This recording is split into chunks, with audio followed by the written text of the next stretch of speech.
আবারও আম্মেগো ভাইয়া ফিরে গেলে প্রবাস জীবনে আর পরিবার পরিজন ছাড়া একা প্রবাস জীবনে থাকা সত্যিই অনেক কষ্টের। আর প্রবাসে যাওয়ার আগ মুহূর্তে মগো সময়গুলো কেমন কাটছিল এই আজকের ব্লগে শেয়ার করে দিই। মোর দাদুরা বুড়া ভিডিও ডিসক্রিপ করবো না করলে মোডেও দেখতে পাবেন ভালো লাগে। আসসালামু আলাইকুম দাদুরা বুড়া আপুরা বের হগলে কেমন আছেন? আশা করি আল্লাহর রহমতে হগলটি ভালোই আছেন। আম্মেগো ভাইয়ের ফ্লাইট কিন্তু ছিল পরদিন বিকেলবেলা, তার আগের দিন রাতের কালে কিন্তু ব্যাগগুনা সুন্দর করে গুছাই নিতেছিলাম, যা যা লাগবে প্রয়োজনীয় যা যা দিয়েছিলাম সুন্দর করে গুছগাছ করে প্যাকেট করে দিতেছিলাম।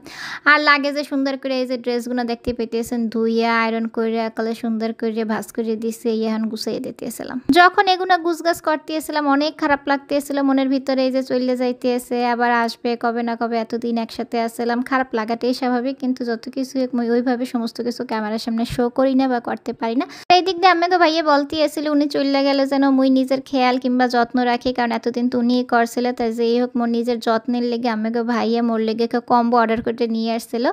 আর এখানে দেখতেই পাইতেছেন প্রথমে একটু সাবান দিয়ে আমি ফেসটাকে সুন্দর করে ক্লিন করে নিতে আসি। সাবানটা ফেনা কম হইলো, সাথে সাথে স্কিনটা ব্রাইট আর চকচকা হয়ে যায়। আর সাবানটা দেওয়ার পরে করলে এখানে বিটরুট ফেস প্যাক দেখতে পাইতেছেন, একটু পানির সাথে গোলাইয়া এগুলো ফেসে দিলে ফেসটার সাথে সাথে একটা ব্রাইটেনিং একটা লুক দেবে। এরপরে দেখতে পাইতেছে স্যাফরন মালাই লেজার স্ক্রাব, এটাগুলো ফেসে এবং বডিতে সমস্ত জায়গায় দেওয়া যাবে। এটা সুন্দর করে ফেসে দিয়ে একটু ঘষে 2-4 মিনিট পরে করলে সুন্দর করে একালে ধৌত করে ফেলালে ফেসটা একালে বেমালা উজ্জ্বল হয়ে যাবে। এরপরে দেখতে পাই এটাও কিন্তু ফেসে দিয়ে 2-3 মিনিট স্ক্রাব করার পরে ধৌত করে ফেলাইতে হইবে। আর এটা ফেসটাকে ভিতর গুণেগুলো ক্লিন করবে, মোহের যে কোনো দাগ ময়লা কালো দাগ সমস্ত কিছু দূর করবে। চারকোল স্ক্রাবটা দিয়ে ফেসটা ধৌত করে দিয়ে দিতে এসি টার্মেরিক পলিশ মাস্ক, এটা কিন্তু কাঁচা হলুদ আর দুধের স্যাফরন দিয়ে তৈরি করা হয়েছে। এই মাস্কটা দিয়ে ফেসে 5 মিনিট রেখে ধৌত করে ফেলালে ইনস্ট্যান্ট গ্লো করবে, একালে হোয়াইটেনিং ব্রাইটিং হয়ে যায়। এত কিছু দেওয়ার পর ফেসটার একালে ঠান্ডা নরম সুদিং রাখার লগে মুই দিতে আসি পিঙ্ক কোলাজেন সুদিং জেল কিংবা সিরাম। এটা এত সুন্দর একটা প্রোডাক্ট যা বলার বাহিরে, ফেসে দেওয়ার সাথে সাথে ফেসটা বেমালা নরম আর ফর্স হয়ে যাবে। সর্বশেষে কিন্তু দিতে আসি ওসুফি সিরাম, এটা কিন্তু বয়সের ছাপ দূর করবে, স্কিনটাকে টান টান করবে, ড্যামেজ স্কিন রিপেয়ার করবে। এটা দিয়ে আর ধৌত করা লাগবে না, দিয়ে একটু শুকাইয়ে গেলে হলো। সর্বশেষে দিয়ে দিব একটু নাইট ক্রিম। আর এই নাইট ক্রিমটা ব্যবহারের মাধ্যমে কিন্তু চেহারার মধ্যে গ্লো আসবে, যে কোনো দাগ চলে যাবে, বয়সের ছাপ দূর করবে, রোদে পোড়া ভাব দূর করবে, সেন্সিটিভ সহ সব স্কিনে কিন্তু এই সমস্ত প্রোডাক্টগুলো ব্যবহার করা যাবে। আপনারাও যদি এই প্রোডাক্টগুলো অর্ডার করতে চান আমার ফ্যাশন হাউস এই পেজ লিঙ্কে কিন্তু অর্ডার করে ফেলাইতে পারেন। আর আপনাদের সুবিধার্থে পেজ লিঙ্কটা কমেন্ট বক্স এবং ডিসক্রিপশনে দিয়ে দিব।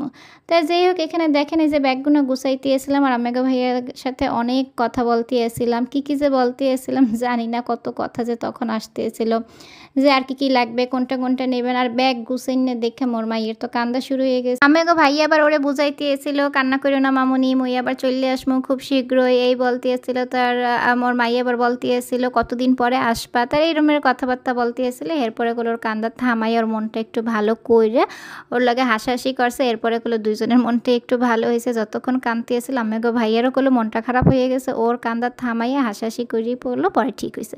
তার যাই হোক এটা কিন্তু পরদিন দুপুরবেলা এখানে দেখেন কি কি খাবার একটু আয়োজন করা হয়েছে, ভাত ভর্তা মুরগির মাংস শোল মাছ, এরপরে চিংড়ি মাছ ভুনা ডাল ভাজি, অর্থাৎ অনেক কিছুই করা হয়েছিল।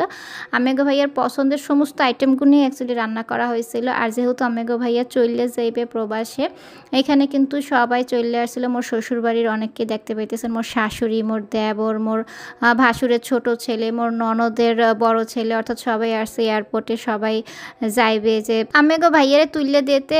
আর এইখানে ক্যালকাল মুই বলতে আসছিলাম যে বাংলাদেশি খাবার আম্মের পছন্দের খাবারগুলো রান্না করা হয়েছে, কষ্ট হইলেও একটু খান। তার আম্মেগো ভাইয়া খাইতে পারতে এসেছিল না। তো যেই হোক এখানে মুই এবার সবাইকে সার্ভ করতে এসেছিলাম, কারণ এখন খাওয়া দাওয়া করিয়ে এগুলো রেডি হয়ে একটু পর সবাই মোরা বাইরে হয়ে চলে যাবো। আর ওই মুহূর্তটা সবার সামনে মুই একটু নর্মাল থাকার চেষ্টা করতে এসেছিলাম, নয়তো আম্মেগো ভাইয়া আরও নরম হয়ে যাবে। ওই লেগে আর কি মুই দেখা গেছে সব কিছু হ্যান্ডেল করতে এসেছিলাম, সবাইকে খাবার দিতে এসেছিলাম, এরপর বলতে এসেছিলাম যে আচ্ছা ঠিক আছে রেডি হয়। আর সব কিছু তো ওইভাবে ক্যামেরার সামনে দেখানো যায় না। আর যাওয়ার দিন এত তাড়াহুড়া কিংবা সব কিছু গুছানো সবাইকে মেনটেন করে ওইভাবে না ভিডিওই করা হয়নি। এরপর একটু করে আমার দাদু বউগুলোকে শেয়ার করার লেগে একটু একটু করে করছিলাম ভিডিও, হয়ে শেয়ার করতে এসে। আর যাওয়ার আগে আম্মেগো ভাইয়া মোরে আবার একটু খাওয়াই দিয়েছিল, যে বিদেশে তো চলে যাবো, আবার কবে না কবে এসে তোমাকে খাওয়াই, তুমি একটু খাওয়াই দিই, তুমি খাওয়াই লেগে খাইছিলাম। আর মোর শরীরটা এত খারাপ লাগতেছিল যা বলার বাহিরে। মোর না এক্সের বমি আসতেছিল, এমনিতেই বেইনাকালে ঘুমে ওঠার পর থেকে মাথাটা এমন ব্যথা, শরীরটা খারাপ হয়েছে মুই বললে বোঝাইতে পারবো না। তার যাই হোক, এরপর আমাকে ভাইয়ের অত একটু বসতে দিতেছি নাই। যাওয়ার সময় মোর মাইয়া আবার কান্দাকাটি শুরু করে দিয়েছে। আর মোর এরমের শরীর খারাপ হলে মুই এককালে গাড়ি জার্নি করতে পারি না, আর মোর মাইয়া তো আরও করতে পারে না। ও রাস্তায় রাস্তায় বমি করতে করতে অজ্ঞান হয়ে যাবে, এরম একটু অবস্থা। তার ওরে বলতেছিলাম যে ও যেন মোর মার ধারে ঘরে থাকে, কারণ যদি এয়ারপোর্টে নিয়ে যাই ওখানে 2-3 ঘন্টা বা আরও বেশি সময় লাগতে পারে। আমাকে ভাইয়া প্লেনে উঠে সারবে, এরপরে মোর আসমো। তার দেখা গেছে যে এত দেরি হলে মোর মাইয়া আরও অসুস্থ হয়ে যাবে। তো বললাম যে ঘরে তুমি বিদায় দাও। তা যাই হোক, ও তো রাস্তায় রাস্তায় কাঁদতে কাঁদতে অনেক অসুস্থ হয়ে যাবে। যাওয়ার আগে সবাই একটু রুমে বসে কথাবার্তা বলতেছিলাম, ওর শাশুড়ি, দেবর, আমাকে ভাইয়া সবাই। যাওয়ার আগে হয় না কত কথা থাকে একসাথে। আর মোর শাশুড়ি, মোর দেবর, আমাকে ভাইয়ারা অনেক কিছু বুঝাইয়া দিতেছিল, সংসার জীবনটা যেন সুন্দর হয় ওই কথাই বলতেছিল। আর এই যে এখানে দেখেন বিদায়ের সময় এই আমাকে ভাইয়ার লাগে আবার একটু বিদায় নিয়ে নিল, কারণ মোর মাইয়া দেখা গেছে ছোট্ট মানুষ, ও ওইখানে গেলে ও কান্দাকাটি করলেও আর যাইতেই দেবে না। তার যাই হোক, কারণ ও অসুস্থ হয়ে যাবে মুই তো জানি, আর মুইও বেমালা অসুস্থ হয়ে যাইতেছিলাম। মোর এত খারাপ লাগতেছিল এই মুহূর্তে যা বলার বাহিরে। এই হিন্দে এরপরে বলতে এসে যে রাস্তায় একটু যাইবে, গাড়ির সামনে পর্যন্ত যাবে। মোরা সবাই রেডি হয়ে গেছে, এখন আল্লাহর নাম নিয়ে মেলা করতে আসি। আর এই যে গাড়ি চলে আসছে, এখানে মোর নানা ভাই ভাবি, মোর আম্মা আব্বা সবাইকে দেখতে পাইতে আছেন। এই যে মোর শাশুড়ি, এরপর মোর মা, আর আমাকে ভাইয়া, ওই যে মোর নানা ভাই, এরপর মোর মার সাথে, মোর নানুর সাথে, সবার সাথে একজন একজন করে বিদায় নিতে এসে।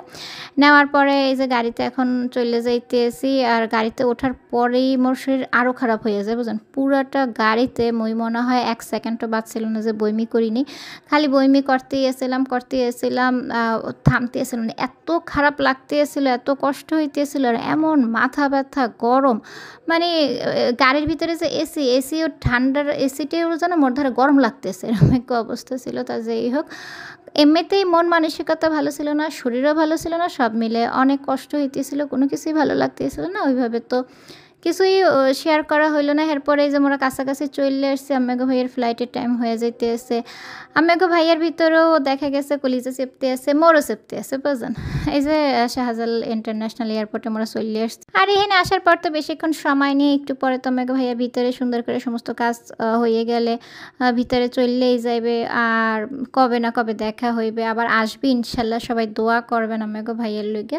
আর সবচেয়ে বড় কথা, এতদিন একসাথে থাকার পরে স্বাভাবিক একটা বিষয় যে চলে যাইতে আছে, খারাপ তো লাগতেই আছে, কিন্তু ওই খারাপটা ওইভাবে তো প্রকাশ করা সবার সামনে যায় না। এই যে এখান দিয়ে কিন্তু কথা বলতেছিলাম আমার আব্বার সামনে। আর এই যে এখন ভিতরে চলে যাবে। আর এই যে ফাইনালি গুলো মোর ধার দিয়েও বিদায় নিয়ে নিল। আর বিদায়ের সময় মোরে বলতেছিল যে নিজের যত্ন নিও, খেয়াল রাখো, এরপরে ওষুধগুনা খায়ও। আর আমেগো ভাইয়া মোর মায়েরে, এরপর মোর শাশুড়িরে, সবাইরে এই কথাই বললে যেতেছিল যে মোর বউর একটু খেয়াল রাখেন, যত্ন নিয়েন, ঠিক করে যেন খাওয়া দাওয়া করেও তো খাইতে চায় না। এই বললে সবার ধাতে মোর আব্বার ওইয়ে বললে, এরপরে কলে এই যে এখান দিয়ে চলে যাইতে আছে, বিদায় নিতে আছে। আর তার প্রবাস জীবনে আবারও চলে যাইতে আছে আমেগো ভাইয়া। সবাই আমেগো ভাইয়ের লিগে দোয়া করবেন, আবারও খুব শীঘ্রই যেন আসতে পারে, এই দোয়াই রাখবেন। আল্লাহ হাফেজ।